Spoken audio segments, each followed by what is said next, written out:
झांकी देख लेते हैं। आ गए क्या बाबा? बाबा को बड़ी जल्दी रहती है। कृष्णा अवतार में भी पहुंच गए, रामा अवतार में भी। सबसे पहले बाबा को ही देखना रहता है।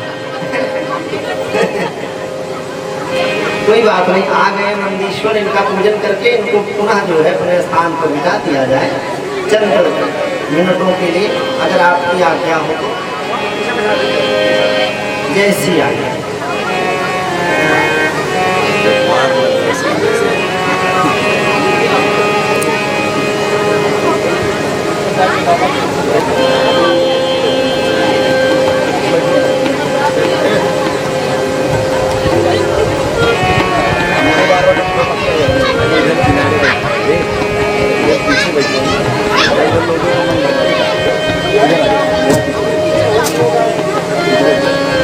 बोले सच्चिदानंद भगवान की।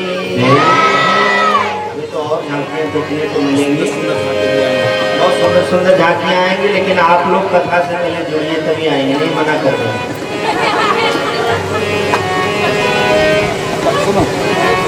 प्रभु श्री राम की दृष्टि लौकुश पर पड़ गई। लौकुश को ले आए महल में, बीच सभा में बिठा दिया, चौकी पर जैसे हम बैठे हैं राम जी सिंहासन पर।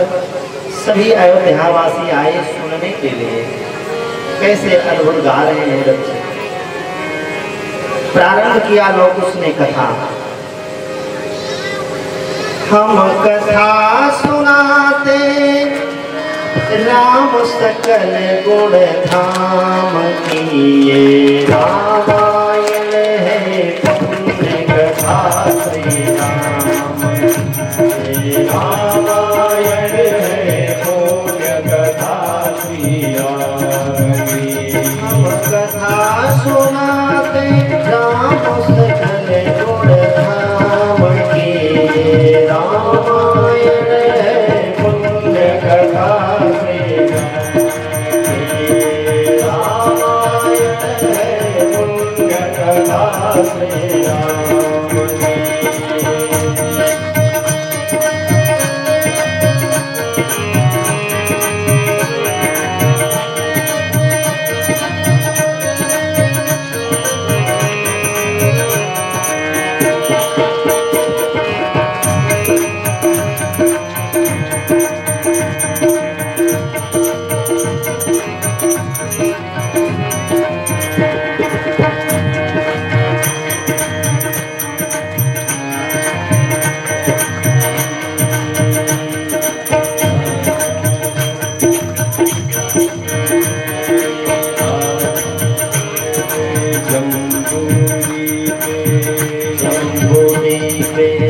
भरत खंडे आर्यावर्त रे, भारत वर्ष के नगरी है विख्यात अयोध्या राम की। जन्म भूमि है परम पूज्य श्री राम की। जन्म भूमि है परम पूज्य श्री राम की।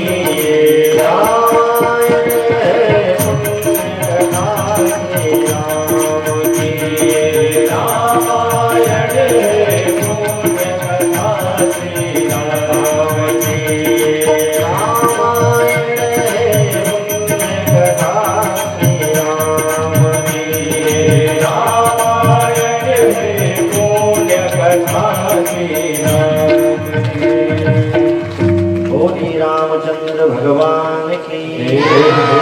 लौकुश कह रहे हैं इक्ष्वाकु वंश में दशरथ जी महाराज के पुत्र के रूप में राम जी धर्मात्मा राजा हुए। इनके पूर्वजों में राजा रंतिदेव जी हुए। वो ऐसे धर्मात्मा धर्मनिष्ठ थे कि 48 दिनों तक भूखे रहे, एक अन्न भी नहीं मिला। और 49वें दिन, एक दिन कम था 50 में, 49वें दिन कहीं से भोजन पाने की व्यवस्था हुई तो एक याचक आ गया। उसने कहा महाराज मैं 2 दिन से भूखा हूँ, मेरी प्राणों की रक्षा कीजिए। ऐसे धर्मात्मा राजा रंतदेव ने अपने सामने की थाली उस याचक को देकर के धर्म का निर्वहन किया। ऐसे रंतदेव जी महाराज हुए राम के वंश में। और वो राम जी लंका पर विजय प्राप्त करके अयोध्या आए, राजा हुए। आनंद पूर्वक मधुवन में एक दिन विचरण कर रहे थे। सीता मैया से बात हो रही थी। राम जी ने कहा, सीता, अद्भुत आनंद अयोध्यापुरी में प्राप्त हो रहा है और अब तो पुत्रों का भी जन्म होगा। अद्भुत आनंद आएगा अयोध्यापुरी में। ऐसे आनंद के वातावरण में तुम्हारी कोई इच्छा हो तो बताओ, कोई इच्छा हो तो बताओ। सीता मैया ने कहा, प्रभु, मेरी एक इच्छा है कि आपके पुत्रों को मैं जन्म दूं, उससे पहले मैं संतों का दर्शन करूं, उनके पास जाऊं, उनका आशीर्वाद लूं, उन्हें कुछ भेंट दूं, जिससे आपके पुत्र ओजस्वी, तेजस्वी, गुणवान, धीतिमान पैदा हो। प्रभु ने कहा, तुम्हारी इच्छा पूर्ण हो, मैं कल ही तुम्हारा प्रबंध करूंगा। ऐसा कहते हुए राम जी अंतःपुर में आए, विश्राम करने लगे।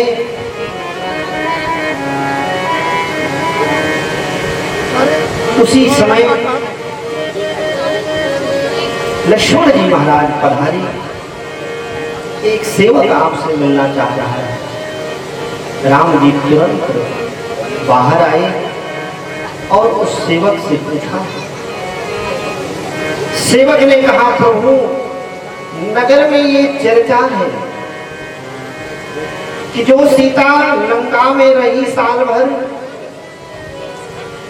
उस सीता को राम जी ने पुनः राजगद्दी पर स्थापित कर दिया। कैसे धर्मात्मा राजा है। एक बात महर्षि वाल्मीकि जी लिख रहे हैं कि ये चर्चा प्रत्येक चौराहे पर प्रत्येक व्यक्ति ने किया। प्रत्येक व्यक्ति ने ये चर्चा किया है कि सीता को राजगादी पर नहीं बिठाना चाहिए जब तक उनकी अग्नि परीक्षा ना हो जाए। राम जी ने सोचा, प्रजा के हित में मेरा हित है। प्रजा के मन में यदि खेद है तो उस खेद को दूर करना मेरा धर्म है। व्यवहार में मुझे करना पड़ेगा। तुलसीदास जी महाराज को ये बात बहुत अटपटी लगी। वहां पर उनकी लेखनी रुक गई है। तुलसीदास जी महाराज को उन्होंने लिखा नहीं कि नगर नगर चौराहे चौराहे पर प्रत्येक व्यक्ति ये चर्चा कर। उन्होंने एक धोबी को बनाया अपना निशाना और उसी पर लिखा।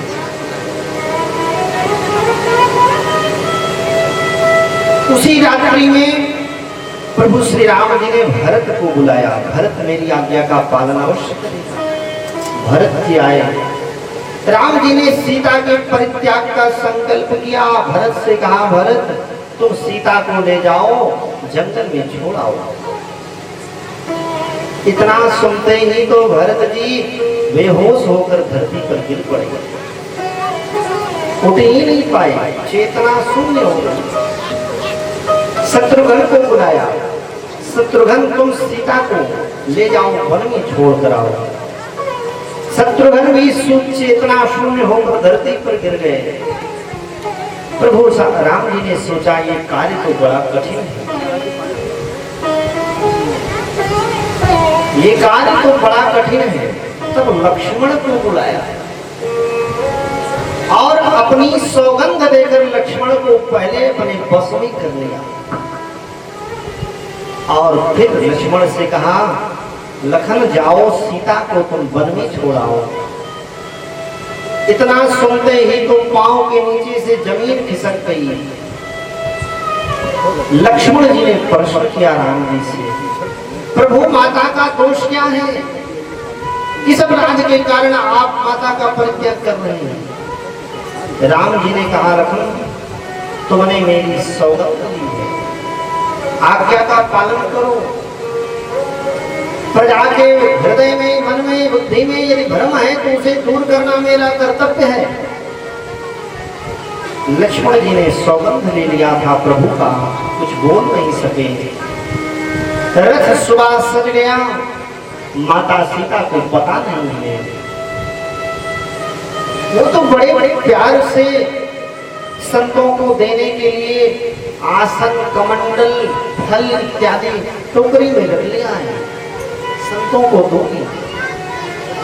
रथ में सुमंत जी और लखन जी सीता मैया के साथ विराजमान हुए। दक्षिण दिशा में रथ लेकर लखन जी चले। लखन जी का मन बहुत उदास है। गंगा तट पर पहुंचे हैं। गंगा तट पर नौका में बैठकर गंगा पार हुए और अचानक ही लखन जोर जोर से रोने लगे। लखन को रोता देख सीता मैया ने कहा, लखन तुम क्यों रो रहे हो? क्या तुम भैया राम से 2 दिन भी अलग नहीं रह सकते? एक दिन की तो बात है और एक दिन में तुम इतने अधीर हो रहे हो। लखन कुछ बोल नहीं सके, आगे बढ़ गए। सीता मैया प्रसन्न है, उन्हें कुछ पता ही नहीं। निर्जन वन में पहुंचे।